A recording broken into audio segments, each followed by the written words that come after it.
बिस्मिल्लाहिर्रहमानिर्रहीम। अस्सलाम वालेकुम व्यूअर्स आई होप आप सब ठीक ठाक होंगे। व्यूअर्स आज हम हाईकोर्ट रूल्स एंड ऑर्डर्स के वॉल्यूम 1 को पढ़ना स्टार्ट करेंगे, लेकिन इससे पहले आपको एक बुनियादी बात का इल्म होना बहुत ज़रूरी है। वो ये कि आपको किसी भी लॉ को पढ़ने से पहले उसकी स्कीम को समझना बहुत ज़रूरी है। स्कीम ऑफ द लॉ से मुराद ये है कि किसी भी लॉ का स्टाइल ऑफ फ्रेमिंग क्या है, यानी कि लेजिस्लेचर ने किसी भी लॉ को किस अंदाज से फ्रेम किया है। यानी कि आया कि लेजिस्लेचर ने लॉ को पार्ट्स और चैप्टर्स और सेक्शंस और सब सेक्शंस में डिवाइड किया है, या फिर चैप्टर्स, सेक्शंस और सब सेक्शंस में डिवाइड किया है। Viewers, scheme of the law को समझने का मकसद ही यही है कि आप उस लॉ को एक अच्छे अंदाज से ना सिर्फ समझ सकें बल्कि उसको मेमोराइज़ भी कर सकें। इसी तरह से high court rules and orders को भी हाई कोर्ट ने वॉल्यूम्स में पहले डिवाइड कर दिया है, और हर वॉल्यूम एक डिफरेंट सब्जेक्ट को एड्रेस करता है, जिससे ना सिर्फ पढ़ने में आसानी होती है बल्कि हमें उसको याद करने में भी आसानी हो जाती है।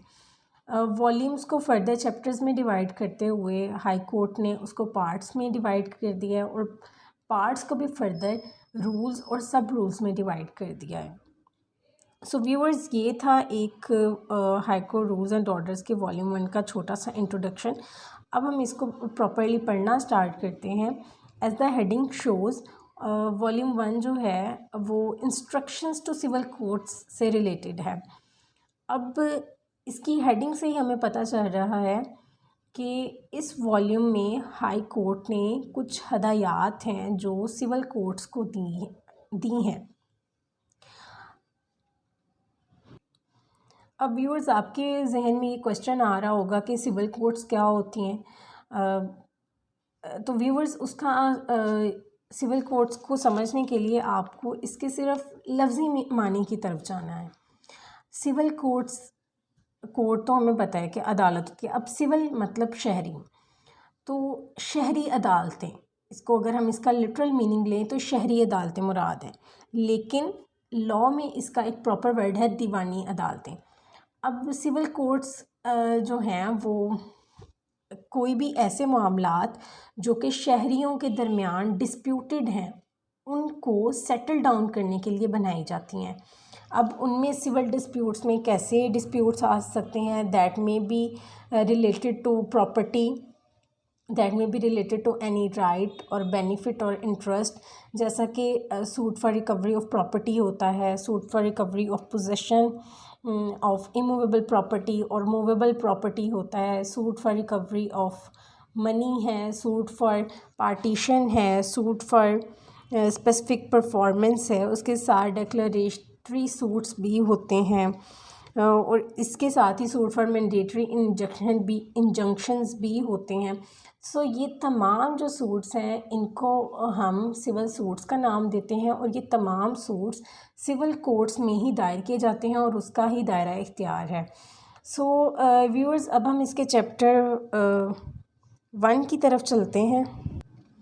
अब देखें व्यूअर्स, चैप्टर 1। अब चैप्टर 1 की हेडिंग क्या है? Practice in the trial of civil suits. अब वही बात आ गई जो मैंने आपको बताया कि सिविल सूट्स क्या हैं। उन तमाम सिविल सूट्स को जब अदालत ने ट्राई करना है तो उस दौरान जो प्रोसीजर अडॉप्ट करना है वो इस चैप्टर 1 में बयान किया है। अब देखिए, हमें सिंपली इसकी हेडिंग पढ़ने से ही पता चल गया है कि इस चैप्टर में क्या मामला जो हैं वो डिस्कस किए गए हैं। सो व्यूअर्स, इसको फर्दर आप देखें कि पार्ट ए में इसकी डिवीजन की है, पहले volume, then chapter, and then we are coming to its part. और पार्ट ए की भी हेडिंग है जनरल, और अब इसको रूल में डिवाइड किया है। जो फर्स्ट रूल है वो है कोर्ट आवर्स, अदालती औकातकार। All civil courts in the Punjab shall sit on every day that is not a holiday for civil courts. Viewers, अब यहाँ पे जो नोटेबल पॉइंट है वो है all civil courts in the Punjab, यानी कि सिर्फ पंजाब की हद तक जितनी भी दीवानी अदालतें होंगी उन पर ये असूल लागू होता है। व्यूअर्स, मैंने आपको लास्ट लेक्चर में बताया था कि हर हाई कोर्ट ऑथराइज्ड है अपनी टेरिटोरियल जुरिस्डिक्शन की हद तक रूल्स एंड ऑर्डर्स बनाने की, यानी कि पंजाब में लाहौर हाई कोर्ट अगर बना रही है रूल्स एंड ऑर्डर्स, तो वो सिर्फ पंजाब की हद तक ही एप्लीकेबल होंगे, वो सिंध में एप्लीकेबल या नहीं होंगे या बलूचिस्तान में एप्लीकेबल नहीं होंगे। हर हाई कोर्ट को सेक्शन 122 ऑफ सीपीसी ने ऑथराइज़ कर दिया है कि वो अपनी टेरिटोरियल लिमिट्स के अंदर जितनी भी सिविल कोर्ट्स आती हैं उनके प्रोसीजर को रेगुलेट करने के लिए रूल्स एंड ऑर्डर्स बना सकती है। सो ये नोटेबल पॉइंट है, आपने इस चीज़ को कंसीडर करना है कि ये जो रूल्स एंड रेगुलेशंस हम पढ़ने जा रहे हैं ये सिर्फ पंजाब की हद तक एप्लीकेबल हैं। व्यूअर्स, अब वापस हम इसकी तरफ आते हैं। Court hours.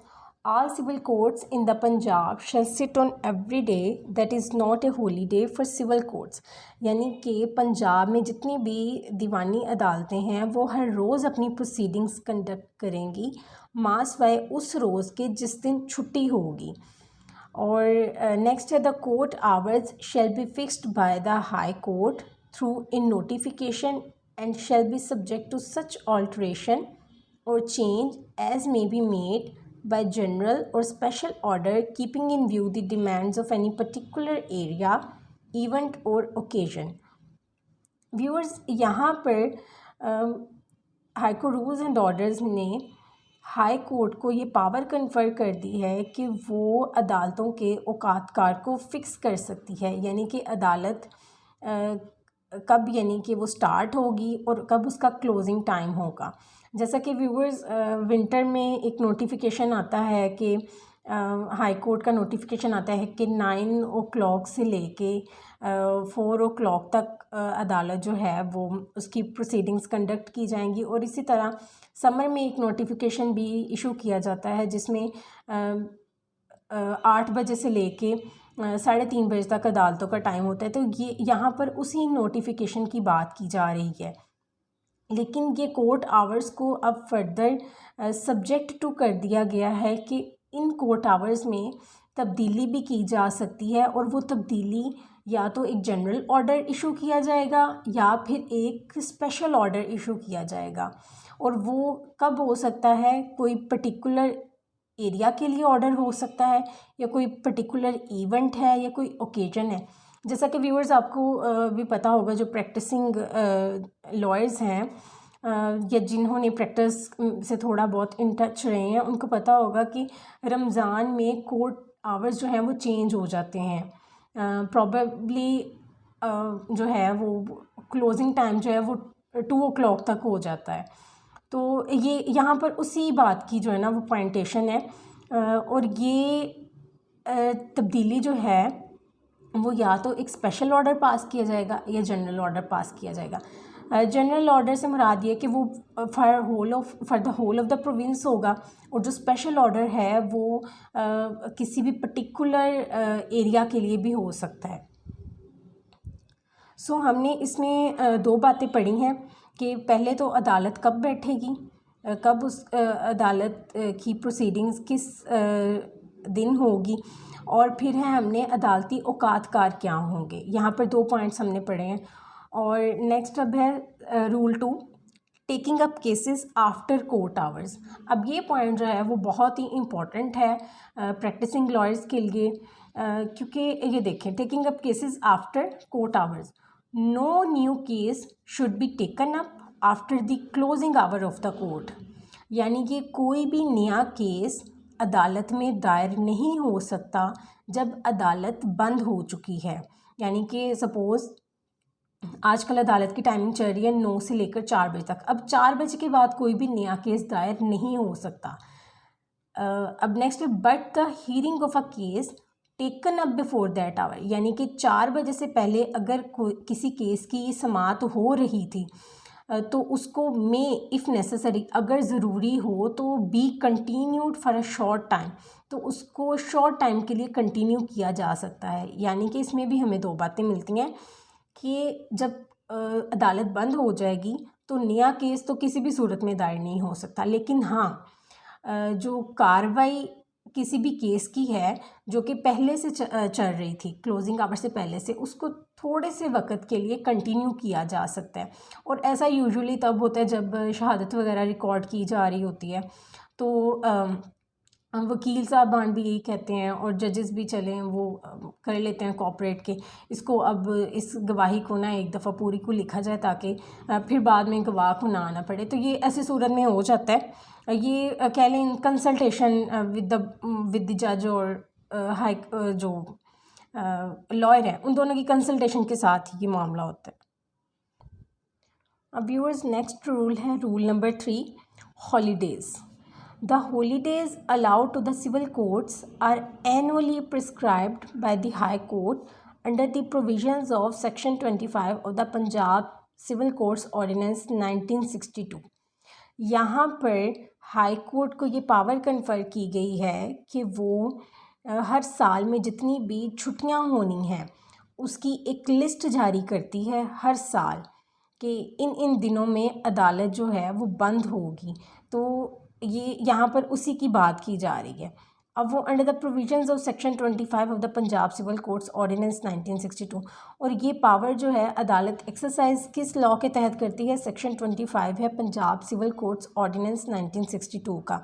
लेकिन वहाँ पर जो लिखा गया है वहाँ पर ये लिखा गया है कि अदालत के हाई कोर्ट के पास तो ये इख्तियार है ही कि वो एनुअली एक list in the official gazette publish करेगी, लेकिन उनकी वो जो तमाम जो छुट्टियां जिनका ये जिक्र किया जा रहा है यहाँ पर वो सब्जेक्ट टू होंगी, यानी कि वो ताबे होंगी उन जनरल ऑर्डर्स के जो कि प्रोविंशियल गवर्नमेंट ने पब्लिश करने हैं from time to time in the coming year. यानी कि अगर हाई कोर्ट ने एक एनुअल लिस्ट तो जारी कर दी है कि ये दिन एज ए हॉलीडे ऑब्ज़र्व किया जाएगा इन सिविल कोर्ट्स, लेकिन वो कंट्रेरी नहीं होनी चाहिए लिस्ट उन छुट्टियों के जो कि प्रोविंशियल गवर्नमेंट ने प्रिस्क्राइब की होती हैं।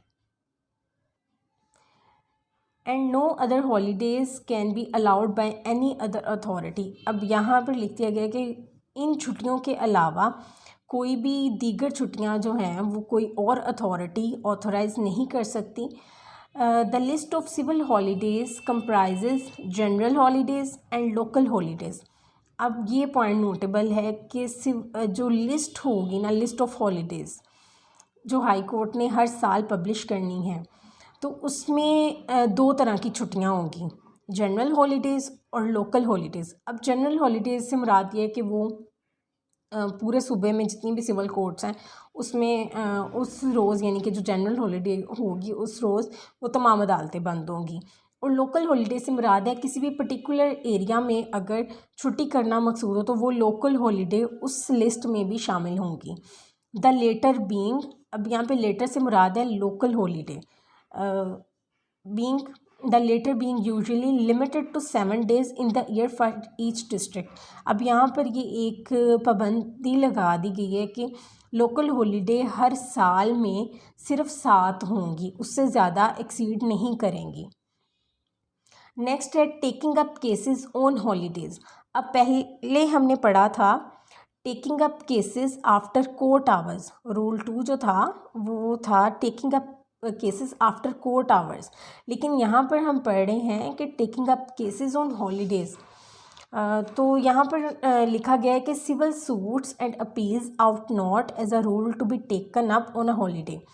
यानी कि यहाँ पर हमें बता दिया गया है कि सेट प्रिंसिपल यही है कि कोई भी सिविल सूट या सिविल अपील हॉलीडे वाले दिन उस पर ना तो उसको लिया जा सकता है, उसको रिसीव किया जा सकता है और ना ही उस पर कोई कार्रवाई हो सकती है। बट यानी कि ये नेक्स्ट जो है वो वर्डिंग वो एक्सेप्शन है टू दिस जनरल रूल। वो क्या है आइए हम पढ़ते हैं। बट एनी सिविल सूट और appeal may be legally heard by consent of the parties on a holiday if the presiding officer of the court thinks it expedient for any reason to keep his court open for the purpose। यानी कि किसी भी civil suit को या किसी भी civil appeal को जब कंसेंट ऑफ द पार्टीज़ होगी और इसके साथ साथ presiding officer of the court भी इसको मुनासिब समझता होगा तो वो अपनी अदालत को ओपन रख सकता है सिर्फ उस सिविल सूट और अपील को सुनने की हद तक। यानी कि अगर जनरल प्रिंसिपल तो यही है कि कोई भी सिविल सूट और अपील ना तो रिसीव की जाएगी और ना ही उस पर कार्रवाई की जाएगी। लेकिन अगर पार्टीज़ ने भी कंसेंट दे दी है और presiding officer of the court यानी कि जज भी ये समझता है कि ये ज़रूरी है कि कोर्ट को ओपन रखा जाए और इस सिविल सूट या अपील के ऊपर कार्रवाई की जाए, तो वो उसको ओपन रखते हुए उसके ऊपर कार्रवाई भी कर सकता है और उसको रिसीव भी कर सकता है। सो व्यूअर्स, नेक्स्ट रूल है attendance of ministerial establishment. The members of the ministerial establishment of the courts should, subject to any special rules regarding the vacation department, attend their office on all days except on holidays allowed to civil courts. An official may, however, be ordered by the presiding officer to attend office on a holiday to clear off arrears. An official should not, except in most exceptional cases, be made to attend on a holiday pertaining to his religion.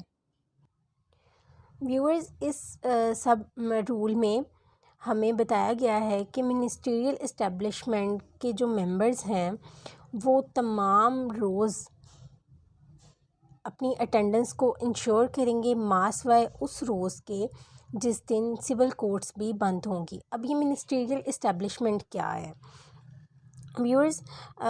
हर अदालत का एक staff होता है जिसमें reader, अहलमत, stenographer, personal assistant of the जज, ये सब शामिल होते हैं। तो अगर वो मौजूद नहीं होंगे तो अदालत का काम तो डेफिनेटली नहीं प्रॉपर वे से हो सकेगा। तो उनकी अटेंडेंस को भी इंश्योर किया गया है, लेकिन उसके साथ साथ कहा गया है कि the members of the ministerial establishment of the court should attend their office on all days except on holidays allowed to the civil courts. लेकिन उनकी अटेंडेंस जो है वो सब्जेक्ट टू है any special rules regarding the vacation department. अगर vacation department से related कोई special rules बनाए गए हैं तो उनकी अटेंडेंस उसके सब्जेक्ट टू है, यानी कि वो अटेंड तो करेंगे ही हर रोज़, लेकिन उनकी अटेंडेंस सब्जेक्ट टू है कोई भी स्पेशल रूल्स बनाए गए हैं अगर वेकेशन डिपार्टमेंट से मुतल्लिक। नेक्स्ट है an official may be ordered by the presiding officer to attend office on a holiday to clear off arrears. अब पहले तो एक जनरल रूल बता दिया कि हॉलीडे वाले दिन वो भी नहीं आएंगे, लेकिन यहाँ पर एक एक्सेप्शन दे दी गई है कि प्रिजाइडिंग ऑफिसर किसी भी official of the ministerial establishment को ये कह सकता है कि वो छुट्टी वाले दिन भी आए और जितने भी बकाया काम रहता है उसको क्लियर करे, ताकि काम जो है अदालत का वो पाइलअप ना होता जाए। नेक्स्ट है कि an official should not, except in most exceptional cases, be made to attend on a holiday pertaining to his religion. अब जो हमने ये an official may how ordered by the presiding officer to attend office on a holiday to clear off arrears पढ़ा है, अब इसकी भी next exception आ गई है। वो ये कि an official should not be made to attend on a holiday pertaining to his religion, यानी कि अगर एक ऑफिशियल ऑफ द कोर्ट ऐसी छुट्टी पर है जो कि उसके रिलीजन की वजह से उसको वो छुट्टी मिली है, जैसा कि अगर कोई ऑफिशियल क्रिश्चियन है तो उसका क्रिसमस का त्यौहार है, अगर कोई ऑफिशियल मुस्लिम है और उसका ईद का त्यौहार है, तो उस रोज़ पर किसी भी ऑफिशियल को प्रिजाइडिंग ऑफिसर भी ऑथराइज नहीं है कि वो उसको हुक्म करे कि वो आकर अरियर्स जो हैं उनको क्लियर ऑफ करे। लेकिन इसकी भी नेक्स्ट देख लें एक्सेप्शन है कि मोस्ट एक्सेप्शनल केसेस में उस ऑफिशियल को भी बुलाया जा सकता है। नेक्स्ट व्यूअर्स है rule 6, preparation of cause list. Viewers, ये जो कॉज लिस्ट है ना, इसको प्रैक्टिकल जो प्रैक्टिस से रिलेटेड हैं व्यूअर्स, वो इसको जानते हैं कि पेशी लिस्ट होती है एक, हर अदालत में एक पेशी लिस्ट होती है। उसमें बेसिकली बताया जाता है कि कौन सा केस आज लगा हुआ है और किस अदालत, जिस अदालत में वो पेशी लिस्ट होती है उसमें ही वो बताया हुआ होता है कि ये अदालत में ये नेचर का केस है, इन लोगों के माबैन है। और ये आज इस अदालत में हीयरिंग के लिए फ़िक्स है। अब व्यूअर्स, हमने वो पेशी लिस्ट तो डेफिनेटली अक्सर व्यूअर्स ने देखी होगी, लेकिन यहाँ पर प्रिपरेशन की बात की जा रही है। Preparation of cause list of cases fixed for each day should be prepared a day before. Means यहाँ पर एक असूल दे दिया गया है अदालती अहलकारों के लिए, अदालत का जो स्टाफ है उनके लिए, या जो इसको स्पेशलिस्ट को बनाता है उसके लिए, कि जितनी भी कॉज लिस्ट हैं वो एक रोज़ पहले तैयार कर लेनी है। उस रोज़ से एक रोज़ पहले जिस दिन वो केस फिक्स्ड फॉर हीयरिंग है। सपोज़ केस की हीयरिंग कल है, लेकिन कॉज लिस्ट जो है वो आज ही तैयार कर देनी है।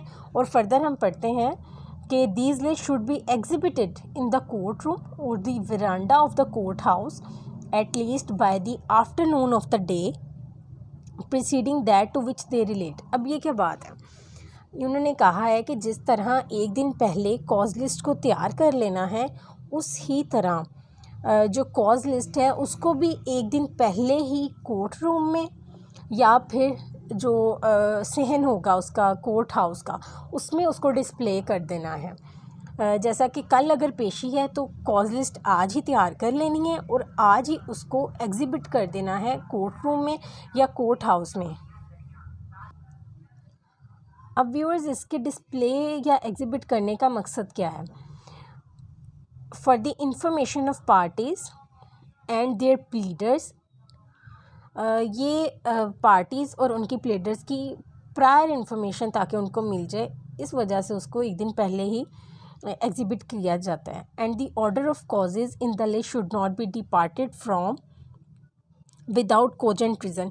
और एक जो कॉजेज़ हैं लिस्ट में, उनका एक ऑर्डर होता है, एक तरतीब से उनको लिखा जाता है, उसको चेंज नहीं करना मास वाए अगर कोई बड़ी प्लाजिबल रीज़न मौजूद हो, unless the case be settled by compromise और the claim be admitted before the day fixed for trial.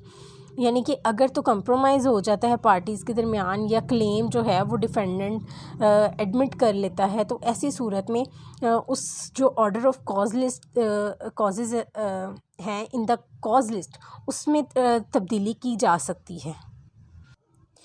अब व्यूअर्स, ये सारा कुछ करने का मकसद क्या है वो नेक्स्ट लाइन्स में हमें बताया गया है कि strict adherence to this practice will secure, पहला मकसद punctual attendance and greatly, second purpose है promote the dispatch of business, and third purpose है convenience of the parties and witnesses. यानी कि ये तीन मकासद हैं जिनको हासिल करने के लिए ये सारा प्रोसीजर हमें बताया गया है कि एक दिन पहले ही कॉज लिस्ट आपने तैयार कर लेनी है और एक दिन पहले ही उस कॉज लिस्ट को डिस्प्ले कर देना है, ताकि एक पंक्चुअल अटेंडेंस को इंश्योर किया जा सके of the parties and witnesses, और कोर्ट का जो वर्क है उसको प्रॉपरली और इन अ वेरी एक्सपीडिशियस मैनर उसको डिस्पैच किया जा सके उसको। और थर्डली है कि पार्टीज़ की और विटनेसेस की कन्वीनियंस को भी इंश्योर करवाने के लिए ये सारा मामला जो है वो किया जाता है। नेक्स्ट है cases should as far as possible be so arranged in the cause list that the litigants may not have to wait long for simple cases and petty work such as miscellaneous applications, executions and objections etc। Viewers, ये point बहुत important है और अगर इस पर हमारी अदालतों में अमल होना शुरू हो जाए तो बहुत से लिटिगेंट जो कि सारा दिन अदालतों में बैठे रहते हैं और उनका एक छोटा सा मामला होता है और वो सिर्फ़ एक आवाज़ पढ़ने के चक्कर में वो सारा दिन वहाँ पर अपना टाइम जो है वो कंज्यूम करते हैं। अगर इस पर प्रॉपरली इम्प्लीमेंटेशन होना शुरू हो जाए तो बहुत से लिटिगेंट जो हैं वो अपने मैटर्स को जल्द अज जल्द वो रिज़ॉल्व करवा के और अपने जो हैं वो रूटीन को वैसे ही जारी रख सकते हैं। क्योंकि व्यूअर्स देखें, यहाँ पे लिखा है कि ऐसे केसेस जो कि मिसलेनियस एप्लीकेशंस हैं या फिर एग्जीक्यूशन पिटिशंस हैं या फिर ऑब्जेक्शन पिटिशंस हैं, उनसे रिलेटेड हैं तो उनको लिस्ट में पहले रखना है ताकि लिटिगेंट्स जो हैं उनको सारा दिन एक छोटे से काम के लिए और सिंपल से उनका जो केस है उसके लिए उनको। अब व्यूअर्स नेक्स्ट है rule 7, form of cause list. यहाँ पे हमें कॉज लिस्ट की एक फॉर्म भी दे दी गई है कि वो किस फॉर्म में होंगे। Cause list should be in the following form, ये इस तरह का फॉर्म होगा, इन the court of, cause list for, और ये केस की आ जाएगी, ये केस के पर्टिकुलर्स होंगे, डे ऑफ द वीक लिखा जाएगा और डेट भी लिखी जाएगी, नंबर यानी कि यहाँ पे सीरियल नंबर लिखा जाएगा 1 2 3 4, और इसी सीक्वेंस से कॉल भी किया जाता है। इनकी जिसका पेशी लिस्ट में पहला नाम होगा वो पहले कॉल किया जाएगा, सेकंड पे उसका सेकंड पे, और प्लेंटिफ या एप्लेंट होगा या फिर पिटिशनर होगा उसका नाम होगा, यहाँ पर डिफेंडेंट और रिस्पोंडेंट ये उसका नाम होगा, डिस्क्रिप्शन ऑफ द केस के केस की नेचर क्या आया कि वो अपील है, दावा है, दावा इस्तक़रार हक़ है, दावा तमील मुख्तस है, वो एज द केस में वो यहाँ पे लिखा जाएगा, और रिमार्क्स, यहाँ पे रिमार्क्स भी लिखे जाएंगे। सो व्यूअर्स, ये था आज का लेक्चर। आई होप आपने इस लेक्चर से ज़रूर कुछ ना कुछ सीखा होगा।